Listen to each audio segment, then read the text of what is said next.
Vitali joining us now from her post. Ali, I think you've been in that same spot for hours, haven't you now? What is happening yes, on the, I have. the other side of the door next to you? What is going on? Yeah, I'm basically molded to the floor here, Kate, but thankfully, secret ballot doesn't mean the secrets are being kept. We are regularly getting updates from the conference chair and members as they walk in and out of the room about what's going on behind closed doors. And it does sound like they're getting pretty close to actually choosing the next speaker designate. It's likely to be Congressman Tom Emmer. He fell just shy on that last balloting round of actually getting the majority number that he needed in the room. That's not the same as the magic number on the House floor, and that's a problem that we're going to get to. But first, he has to earn the title among his colleagues. Right now, it's just Emmer, who's the current majority whip, whose job is to literally count the votes and know where his colleagues are going to be on votes at all times. It's Emmer against Mike Johnson of Louisiana. So a man-on-man race, and we'll see who comes out on top now. Ali, here's the thing. Even if the Republicans do choose someone today, there's no guarantee that person will get the full backing of the caucus when they go to that House vote to get to 217, right?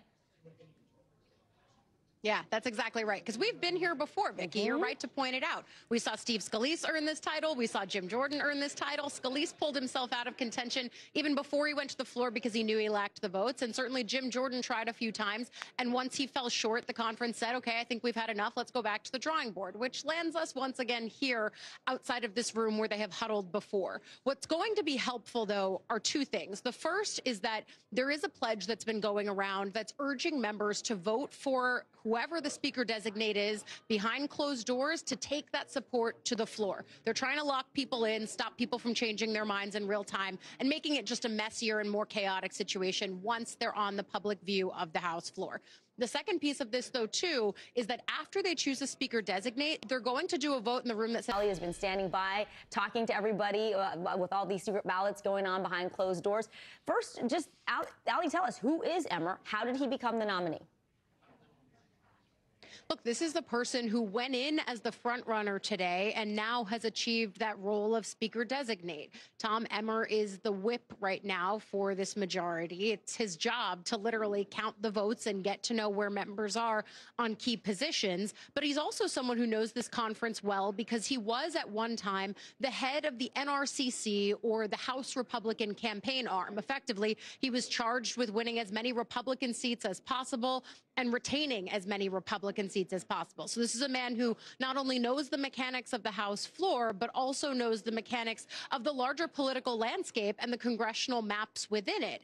That doesn't mean that he's going to have an easy run at this, because when you consider the fact that we've seen people win the speaker designate before by similar margins to what Emmer won it by behind me in the room, this doesn't mean that he's got a smooth sailing path to the House floor. You're right that that's where he has to go next, but we don't know when he's going to make that move. In fact, the vote that we believe they're taking right now is one that will help us figure out how far away he is from that magic number of 217 or so. That's because what the Republican conference is doing right now is voting up or down, yes or no, do you support Tom Emmer as speaker? This is different than the votes that they've done in the past, where especially on the last round, it was a binary between Mike Johnson of Louisiana and Emmer of Minnesota. But as we watch people start coming out of this room, they're starting to give us a better sense. And as the Congresswoman says behind us, they're still going. So we're not sure what's going to happen next, guys. Oh, and I was just about to ask you what comes next. So,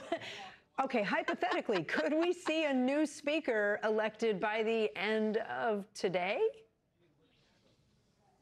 The optimists among us, and I don't know if that's you, Kate, but I've learned long enough that it's not me. The optimists among us say that you could have a House Speaker by the end of the day. And certainly Tom Emmer, according to sources who've come out of this room, other members, they say he's eager to take this to the floor. But here's the thing that I'm keeping in mind is that while Emmer was not the Speaker or the Majority Leader, which of course Kevin McCarthy and Steve Scalise were respectively in those roles over the course of this Congress, there are some who believe, and this has been echoed on conservative radio, that Emmer still represents the old guard of this Congress. That could mean that there are still some people dug in against him. That's why the vote that they're taking right now is so important, just to give us a sense of, hey, where is everyone in this conference now that it's just down to Emmer? Okay, NBC News Capitol Hill correspondent Ali Vitali, thank you so much.